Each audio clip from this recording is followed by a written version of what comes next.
Xin chào mừng quý bà con đã quay trở lại. Hôm nay chúng ta sẽ cùng nhau mổ xẻ một chủ đề mà tôi tin rằng có thể là chìa khóa thay đổi cách chúng ta chăm sóc cây trồng. Vâng, đó chính là amino acid.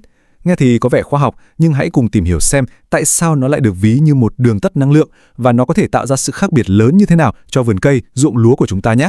Chắc hẳn là rất nhiều bà con mình đã từng trăn trở với câu hỏi này đúng không ạ? Mình đã cung cấp đủ NPK, tưới nước đều đặn, chăm sóc rất kỹ lưỡng nhưng cây vẫn cứ còi cọc, chậm lớn hoặc là phục hồi rất yếu ớt sau khi bị bệnh hay là sau mỗi lứa thu hoạch. Vậy thì vấn đề thực sự nằm ở đâu? Câu trả lời hóa ra lại nằm ở một cái chi phí ẩn mà chúng ta thường không để ý tới.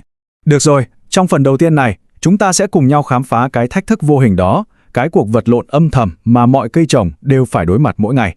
Đây chính là gốc rễ của vấn đề mà chúng ta vừa nói đến. Để dễ hình dung, chúng ta hãy xem quá trình phát triển tự nhiên của cây nó như thế nào nhé. Đầu tiên này, cây phải hút ánh nắng, nước và các chất dinh dưỡng thô như đạm lân, kali từ đất. Sau đó, bên trong cây sẽ diễn ra một quá trình trao đổi chất cực kỳ phức tạp, giống như một nhà máy hóa sinh vậy, để biến đổi những nguyên liệu thô đó. Rồi từ cái nhà máy đó, nó mới sản xuất ra được cái gọi là amino acid. Và cuối cùng, chỉ khi có amino acid trong tay, cây mới có thể dùng nó như những viên gạch để xây nên protein, rồi từ đó mới tạo ra tế bào mới cho rễ, thân, lá, hoa, quả. Thật là một chặng đường dài. Vâng, điểm mấu chốt nằm chính ở đây. Toàn bộ quá trình tự tổng hợp này cực kỳ tốn năng lượng. Khi cây khỏe, thời tiết tốt thì không sao. Nhưng bà con hãy tưởng tượng xem, khi cây vừa bị bệnh xong, bị hạn hán ngập úng hay là ngay sau khi chúng ta thu hoạch trái, nó đang ở trong tình trạng kiệt sức. Bắt nó phải tự sản xuất amino acid lượng này thì chẳng khác nào bắt một người đang ốm nặng phải tự đi chợ, nhóm bếp rồi nấu một bữa ăn thịnh soạn, gần như là không thể. Và chính điều này đã làm cho cây phục hồi vô cùng chậm chạp. Nhưng và sẽ ra sao nếu chúng ta có thể đưa cho cây một bữa ăn đã được nấu sẵn, một con đường tắt để nó bỏ qua toàn bộ cái quá trình tốn năng lượng mệt mỏi kia? Vâng, đó chính là lúc mà giải pháp cung cấp trực tiếp amino acid từ bên ngoài phát huy tác dụng. Đây là một so sánh mà tôi thấy cực kỳ hay và dễ hiểu. Bà con mình hình dung nhé. Một người ốm nặng, không ăn được cơm được thịt, thì chúng ta làm gì ạ? Chúng ta cho họ uống sữa, uống sinh tố dinh dưỡng.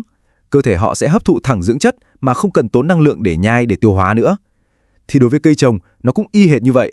Cung cấp amino acid từ bên ngoài chính là cho cây uống một ly sinh tố dinh dưỡng. Cây có thể dùng ngay lập tức để phục hồi, để phát triển mà không cần phải vật lộn với cái nhà máy hóa sinh phức tạp và tốn kém bên trong nữa. Vậy tóm lại cho dễ ngớ, amino acid là gì? Nó chính là những viên gạch cơ bản nhất để xây nên protein. Mà protein thì lại là thứ tạo nên mọi tế bào sống của cây, từ cái rễ con cho đến cái ngọn. Bằng cách đưa thẳng những viên gạch này cho cây, chúng ta đang cho phép nó dành toàn bộ năng lượng quý giá của mình vào việc quan trọng hơn. Đó là phục hồi, làm lành vết thương và vươn lên mạnh mẽ. Việc cung cấp năng lượng tức thời chỉ là một phần của câu chuyện thôi. Câu chuyện còn hay hơn nữa, như chúng ta sẽ thấy ngay sau đây, amino acid còn mang lại vô số những lợi ích toàn diện khác cho cây trồng. Nó tác động đến mọi giai đoạn sinh trưởng của cây. Chúng ta hãy cùng xem sức mạnh của nó nhé. Amino acid hoạt động như một chất kích thích sinh học cực kỳ mạnh mẽ. Nó giúp bộ rễ bung ra nhanh hơn, khỏe hơn, mà rễ khỏe thì hốt dinh dưỡng mới tốt được. Nó cũng kích hoạt quá trình tái tạo tế bào, giúp cây phục hồi thần tốc sau khi mình cắt cành hay thu hoạch. Chưa hết đâu, nó còn giúp cải thiện đất, giúp cây chống chọi tốt hơn với thời tiết khắc nghiệt như hạn hán hay rét đậm, và thậm chí là tăng cường cái hệ miễn dịch tự nhiên của cây để chống lại sâu bệnh nữa. Và đây mới là phần mà bà con nông dân chúng ta quan tâm nhất, đúng không ạ? Đó là thành quả thu hoạch. Amino acid tham gia vào mọi quá trình, từ lúc cây hình thành mầm hoa cho đến khi trái chín. Nó giúp hạt phấn sống lâu hơn, dẻo dai hơn, từ đó tăng khả năng thụ phấn, tăng tỷ lệ đậu trái.